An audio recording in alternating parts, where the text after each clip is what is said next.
को भोजन नहीं करना चाहिए। ध्यान दीजिएगा, फलाहार करो, उसमें भी नमक का सेवन मत करो। प्रदोष व्रत में नमक का सेवन वर्जित होता है। कारण क्या कारण होता है? उसका एक कारण माना गया है, नमक की वर्जितता। जिस समय पर एक नगर में एक ब्राह्मणी रहती थी, बहुत भाव से सुनिएगा, प्रदोष व्रत नमक को त्यागने का भाव। प्रदोष व्रत की किताब में भी मिल जाएगा आपको, आप पढ़ेंगे तो सुना होगा आपने। एक ब्राह्मणी रहती थी एक नगर में, उसका पति नहीं था। छोटा सा बालक एक साथ में रहता, छोटा सा बालक। अब ब्राह्मण के घर की धर्म पत्नी है। ब्राह्मण कर्मकांड करने वाला, पूजन करने वाला, पाठ करने वाला, अनुष्ठान करने वाला, पूजन करने वाला, मंत्र जाप करने वाला, भगवत भक्ति में डूबने वाला। ब्राह्मण तो चले गया, ब्राह्मणी बच्चे के साथ रह रही है। क्या करे वो? अकेली निवास कर रही है, अकेली रह रही है। और ब्राह्मणी बच्चे के साथ भ्रमण करती रहती, घूमती, कहीं कहीं दर दर जाकर कुछ भिक्षा को मांग कर लेकर आ जाती। और भिक्षा लाने के बाद में उस भिक्षा को जब लेकर आती तो अपने बच्चे को भी खिलाती और स्वयं भी उसका पान करती। एक दिन ब्राह्मणी भ्रमण करते करते प्रदोष काल के समय पर शिव मंदिर में प्रवेश करी। प्रदोष काल के समय पर,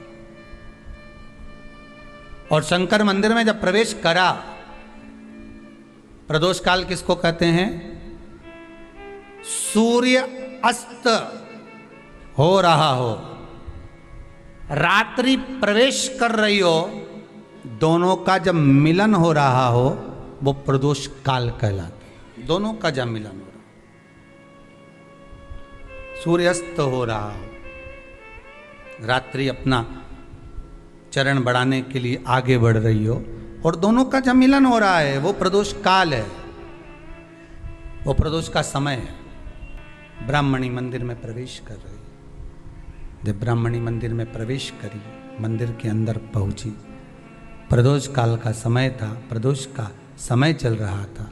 और प्रदोष काल के उस समय में, प्रदोष काल के उस समय में जब ब्राह्मणी ने देखा कि कोई भगवान की भक्ति में लगा हुआ है, भगवान के रस तत्व में डूबा हुआ है।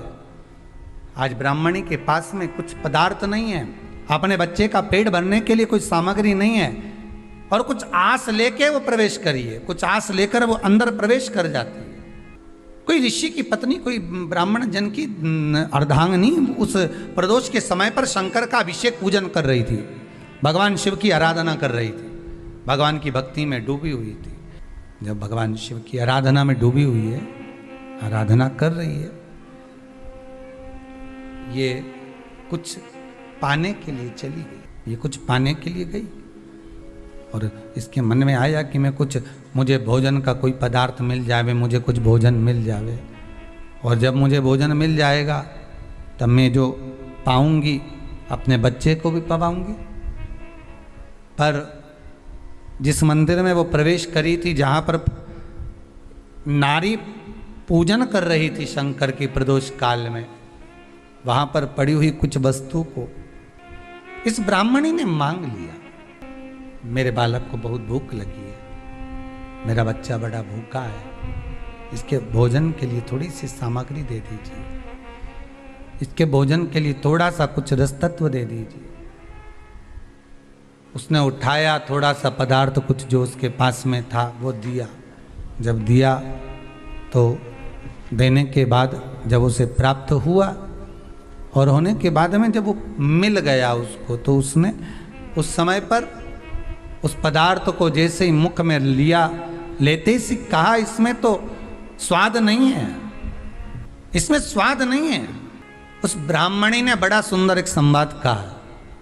घर का जो बड़ा होता है ना, घर का जो बड़े होता है, घर का बुजुर्ग जो होता है, घर का जो प्रथम स्थल प्राप्त करने वाला, मेन कुर्सी पर, अच्छी जगह पर जो बैठने वाला होता है ना, ब्राह्मणी कहती है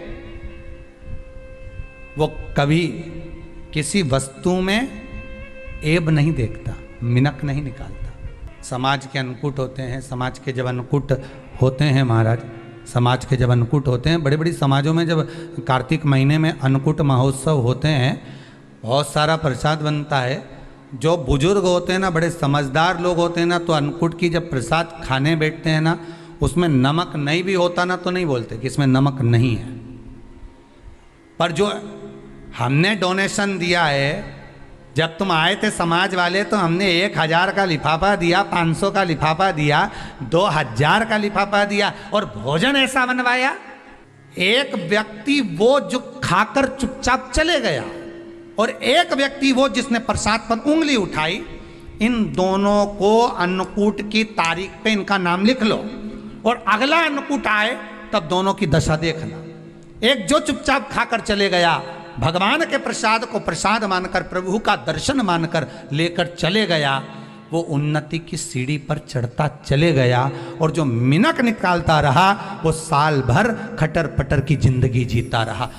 भगवान के प्रसाद में कभी भी ध्यान रखिएगा, भगवान के प्रसाद के अंतर्गत स्वाद की कोई मूलता नहीं होती। भगवान का प्रसाद स्वयं स्वाद है। भगवान के प्रसाद में नमक नहीं देखना, मिर्ची नहीं देखना, भगवान के प्रसाद में शक्कर नहीं देखना, भगवान के प्रसाद में कुछ ये नहीं देखना कि कितना माल डला, कितना घी, कितना बादाम, कितना काजू, कितना इलायची डला। हाँ, यहाँ तक शास्त्र कहता है कि भगवान का प्रसाद अगर बन रहा है तो उसकी सुगंध भी नहीं ली जाती है महाराज। यहाँ तक शास्त्र कहता है। जब तक भगवान उसको पानी ले तब तक उसका सुगंध भी नहीं ली जाती। और कई कई जगह तो भगवान को प्रसाद अगर सूखा सामान हाथ में आ गया, इलायची कैसी है, मंदिर के अंदर जाने वाली है भगवान को डलने के लिए, लाओ यार किसकी दुकान से आई इलायची बताओ, इलायची तो 25 बार सूंघा, हाँ हाँ अच्छी है, अब सूंघ लिया तो भगवान इसको स्वीकार करेगा क्या? अरे जम के तो बोलो। एक फूल तुमने बगीचे से तोड़ा और सोचा इसमें पहले मैं सूंघ लेती हूँ, इसमें स्वाद है कि नहीं, इस फूल में गंध है कि नहीं, इसमें सुगंध है कि नहीं, और फूल सूंघ लिया, उसके बाद तुम भगवान को देखो, भगवान स्वीकार करेगा नहीं। कई कई घरों में तो हंडी से दाल चलाती जाए ने हाथ में डाल के। महाराज ब्राह्मणी ने जैसी मुख में लिया थूक दिया। ये श्रेष्ठ नहीं है। जो ऋषि की पत्नी अंदर पूजन कर रही थी प्रदोष काल में, उसने कह दिया, आपका चेहरा बता रहा है कि आप ब्राह्मण की धर्मपत्नी, पर